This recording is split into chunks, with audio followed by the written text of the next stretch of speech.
G'day guys, how are you? Welcome back to In My Shed. Today we'll start off with a quick look around the front end and where we earn our money during the week. We're welding equipment and engineer suppliers, have been for almost 41 years, so long-termer in the industry. But enough of that, look around the shop, something you don't often get. I'll turn it around. Okay, bit of a zoom around. This is the front office. My office lady normally sits behind that screen. I've got the gorilla doors closed today, that stops the tea leaves coming in.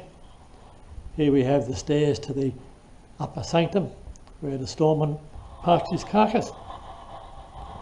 And lead out to my office and out the back. We'll take you out there and pan around for a look. This is where the hard work gets done, our packing bench. Line up a bandsaw blades in behind the merchandisers. Our old truck, still set up for gas bottles, but we don't do that much anymore. Move you further out. Bit of a look at the Unimig merchandiser. Some machines on display, and yes, we do cram a hell of a lot into this warehouse, although it is quite large. SIG weld gear over the back.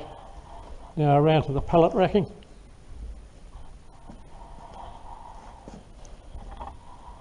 Gas cylinders tucked away in the corner there. Down the back we have a workshop area. Next to the forklift down the back are a couple of new machines awaiting dispatch. And a bit of power tool display. We don't sell a lot of power tools due to the tool shop competition, but a little bit keeps us busy. Put you back in from the front door. We're not big on the tool shop type presence, as I said before. But there's some of our merchandisers. MIG torches up on top of that rack. A lot more torches and safety gear down there. Some chemicals and gal spray. Rack of clamps. Down that row we keep all our MIG and TIG spares. And a few abrasive stiffs down the end. Bit of Clarkson product. Where we beat some of the opposition is we carry a lot of the odd things, such as spiral bands, cartridge rolls, bit of 3M product, Rex cut wheels. I'll take you around past the kitchen. Here we are starting back towards the door we come into. Bit of the third product we carry. We try and keep with the bigger European brands or the better quality product where we can. Clarkson reinforced, that's one of the backstays of our business. More Clarkson, and down the back a rack of 3M product, very high end but a little bit exclusive. The start of In My Shed. Polishing products and a few more sanding discs here. We'll take you down the back and you can have a look up from there. Hiding in this corner we have the end of our 3M rack. There's an old abrasive belt slitting machine for doing small portable belts. We don't get much use for that this time. My welding bay and the old Brearley drill grinder. Move you again to show you some stock. Back up along the racking here. Up on top is the copper tube for boiler work. Back up towards the kitchen. Here we have a lot of speedy glass helmet spares and some polishing mops. Look back out through the abrasive stock and towards the gas gear and over to a big mess and our workbench. We'll move over that way and have a further look. Okay, our messy corner. A few spools of specialty wire. My old stationary engines and a bit of junk up on the pallet racking. And we squeeze into every square inch of this place. We moved here from approximately half the size, 360 square metres, into 630, and we filled it within the first couple of months of being here. Swing back around to some linear belts. In there is high-speed steel tooling, carbide burrs, and back across to the 3M rack. So that's a bit of an overview of what we do during the week. There's only 3 of us working out of the shed now, 1 on the road, but we seem to keep ourselves busy. Okay, I'll change cameras, get back inside my shed.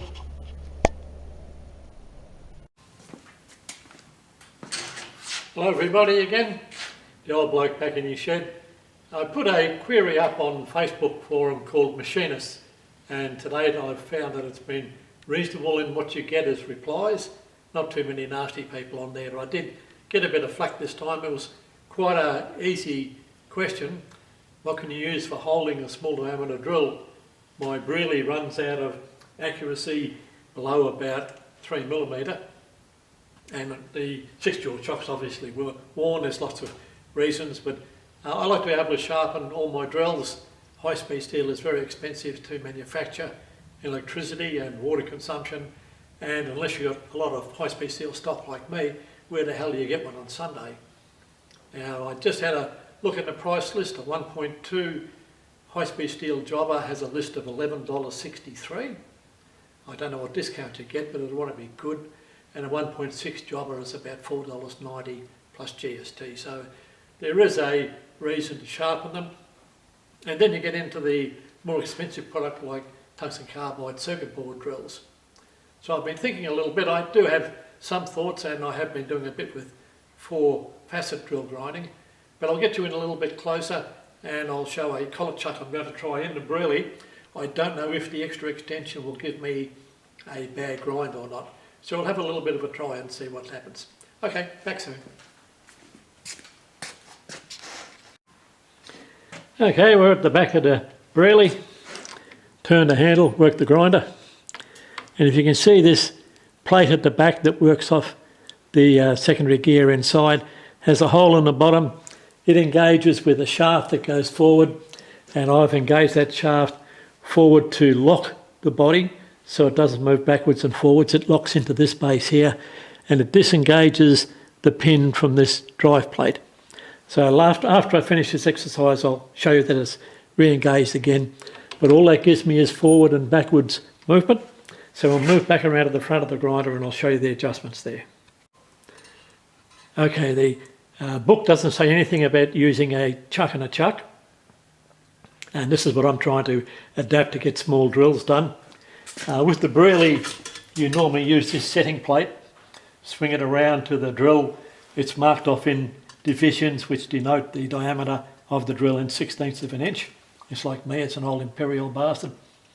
That gives you the correct stick out so that the sideways movement gives you the correct form. Well, I'm not using that sideways movement, I've locked that out. And also I'm using a bit more extension to adapt this small ER11 chuck. And by the way, this ER11 chuck with a set of about 10 collets cost me, I think, $69 plus delivery on Fleabay. So it's not an expensive exercise, and I'll show you later on how to adapt it to a Clarkson workhead, and that will give you the ability to adapt it to any TNC grinder or slide grinder that you have at home. Now with the Brearley, it has the operating cam that works on a lever, and that lever pushes the head forward or further engagement into the wheel as you turn the wheel with the drill on it. And this adjustment here actually changes the effect of that cam by dialing in a bit of slack into the feed mechanism or taking the slack out. Now I've only got a 1/4 inch drill in there and I'm trying this procedure for the first time, so I'll back it right off so that there's no engagement, or very little. You can see that it just moves forward by about 1/15 thou into the wheel as I rotate it, and we can try more clearance later on, but this is my first effort with this. Now I've also got the drill a little bit off centre on the wheel so that the clamping nut doesn't engage with the wheel, so it's a little bit of a do the best that I can. So I'll start the grinder, then zoom you in, and you can see the pecking action, and we'll see how good a drill comes out of it. Okay, in we go.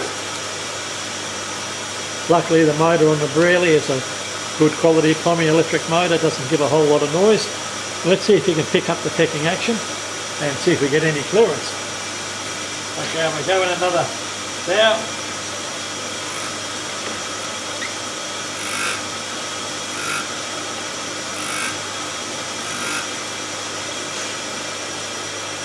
my face involved.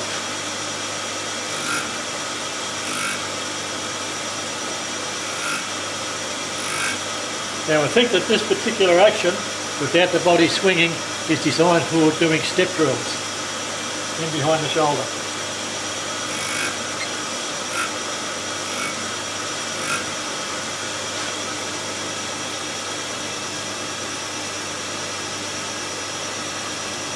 I would say there's not enough clearance there, so just give it a little bit.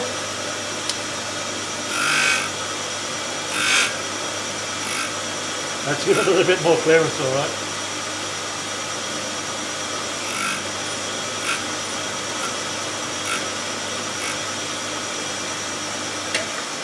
Okay, I'll take it out of the chuck and then give you a look. Now I'll try and hold it steady for you. Surprisingly, it's come out reasonably well. Now, as you can see, it's a wide web drill, or a drill that isn't web thinned, and that's something you're all going to have to get used to, because the cheapskates that make these products no longer web thin them for at least a third of the flute length. They're designed to be split point ground. You get one go at it, man. If you can't thin that web, throw it in the bin. So learning to thin the web is something that's fairly important. Now I do notice that although the chisel angle is spot on at about 15 degrees off 90, it's not equal lip length. Now the wear in the jaws on the 6-jaw chuck has been picked up chucking this and forced it off to one side a bit, and it's a little bit of a catch-22. You can just rotate it in the chuck until you get it right. And also I didn't use the centering tool on the back of it, which is one big problem. I should have done that.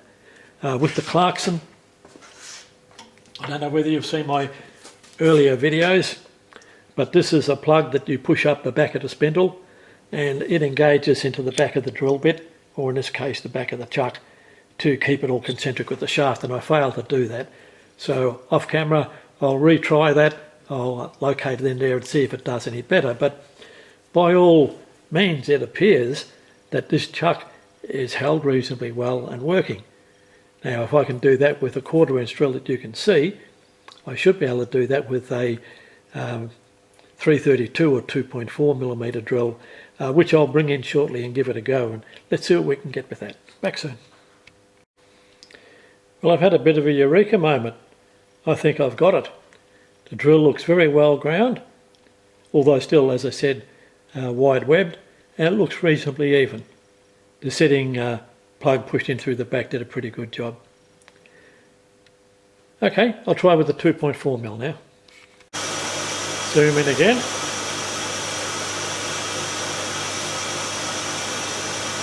Okay, that's the 2.4mm drill. And I've had to give it a reasonable bit of extension. It's about 1/2 inch out, so the collet nut clears the body.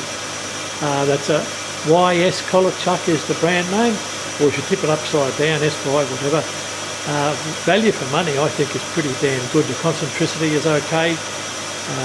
Workmanship, everything, I'm very, very happy with it.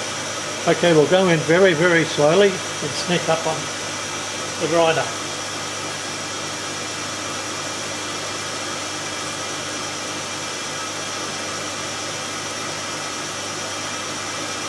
Another power.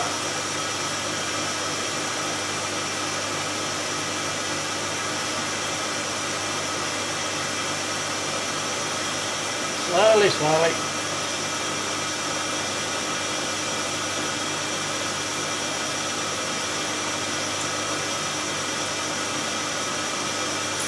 There we go, we're making sparks now.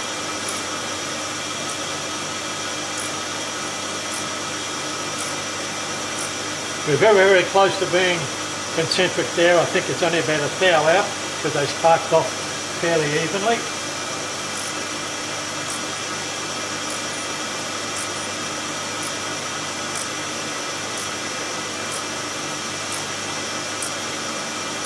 And fairly soon we'll have enough off there to have lost the factory finish.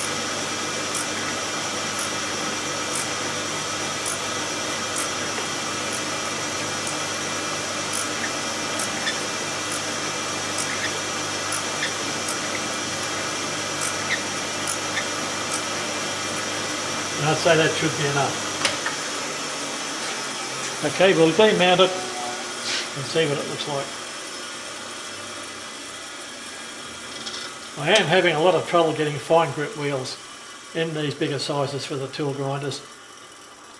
I would prefer to be using a 120 grit or a 180 grit wheel, but the local guys just don't seem to have anything finer than 80 grit available. Should be able to get it out of that.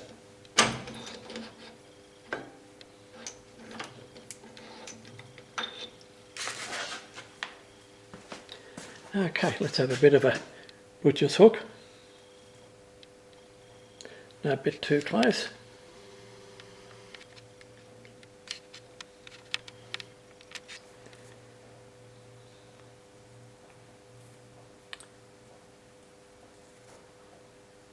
Well, with my poor eyesight,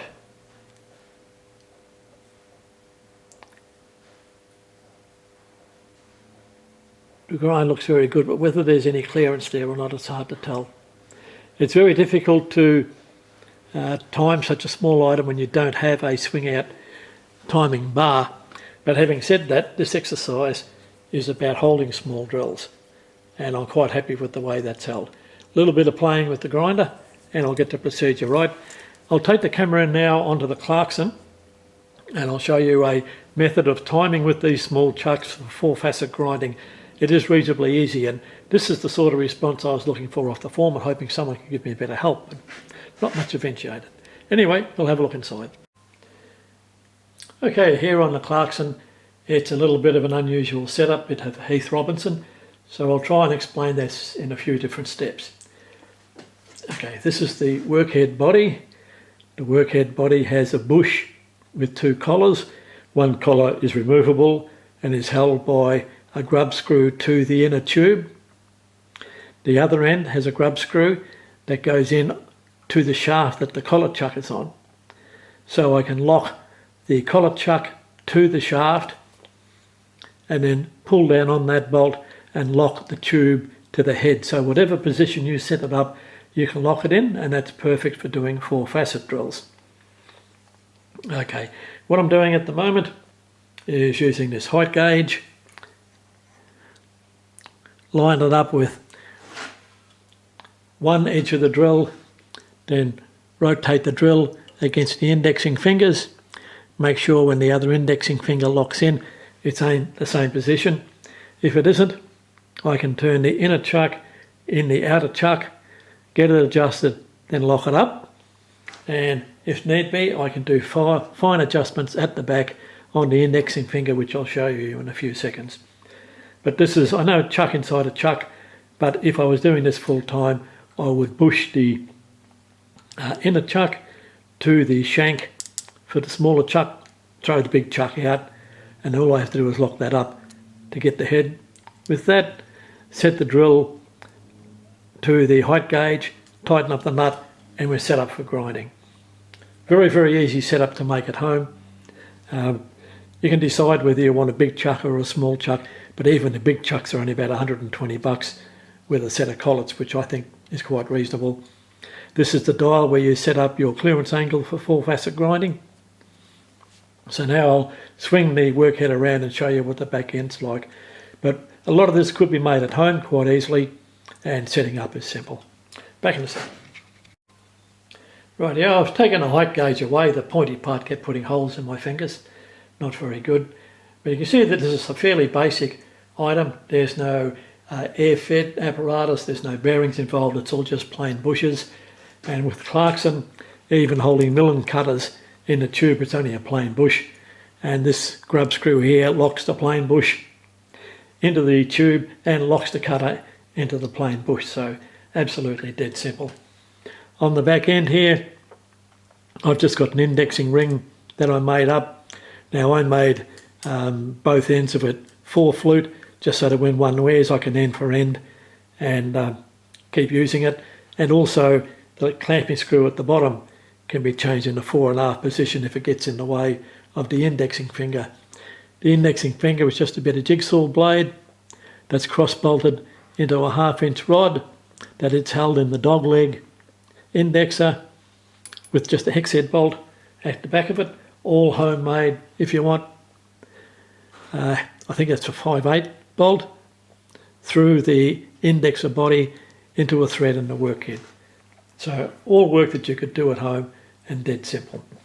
So what I was doing then is I would turn the indexing collar around until a finger, not tight, until a finger caught the next slot around.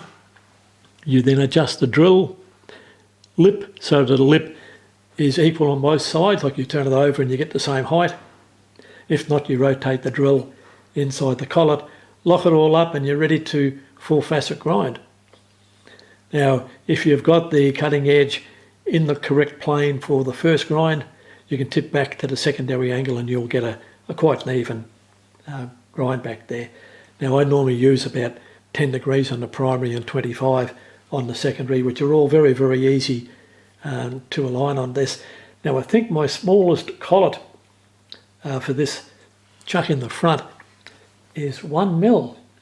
I know it goes under 1.6, so I've got the capacity to full facet grind down to very, very small drill sizes. The only thing I don't have for this machine either is a fine grit wheel. So that's something I'll be hunting around. You can get CBN wheels in fine grit, and that's one answer for me, just to open up the pocket a little bit and let all the butterflies out. Okay, that's my take on indexing for full facet drill grinding, and you could use the smaller inner chuck in a swing arm grinder. Possibly the easiest one to make is what I showed that I own, but I will be dissecting the Clarkson grinder for some ideas later on. I think we should be able to come up with something reasonably simple to make at home. Okay, sorry to prattle on about sharpening drills so much, but they are the most used item in any machine shop. Okay, please like and subscribe. I'll see you later. Here we are, fellas, back on the old shaper. I've just done a few light passes to try to square this up. I think it's going to come up with another couple. I'm just about to down feed another 4th hour or 0.1 millimetre thereabouts. And luckily this doesn't require any accuracy at all. Bit of fairy weed on there, and we'll give it a bit of feed. It's only lightly set up. As I said, only small feeds being taken. This is more therapeutic work for me than any sort of big machining job. Okay, I'll bring you in when we get to the other side, and it might be cleaning up a bit more material.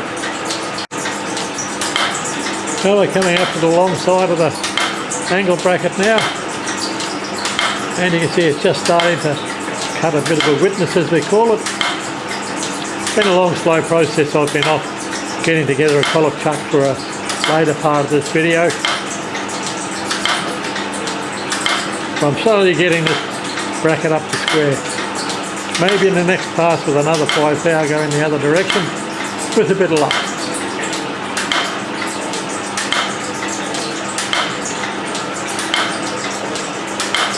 It's a round nose finishing tool, very slight radius. It's only about 1.5 mil up on each side. And she's just about off the work, so I'll feed it in and then bring it back for another pass. That's coming pretty close to cleaning up. I will have to go back over it again. I don't want to take a bigger chomp than that, otherwise I might throw it out of the vise. But I'll let that worry itself across and bring you back hopefully next time. They'll be cleaning it up for the final pass. And here we are coming up on this edge again. And yep, this time it's cleaning up quite well. Quite amazing what these old machines can do. And for all the naysayers saying it's a big waste of time, I've just been away on another job and let it run for a few minutes on its own. So actually time wasted zero. It does the work without being attended to. Dwarf brush was quite readily smouldering away in the shitbox there. So I'll leave it to work for itself now. Off I go working on clamping some drills in a collet chuck, and we'll get to that in a couple of minutes. Bye for now.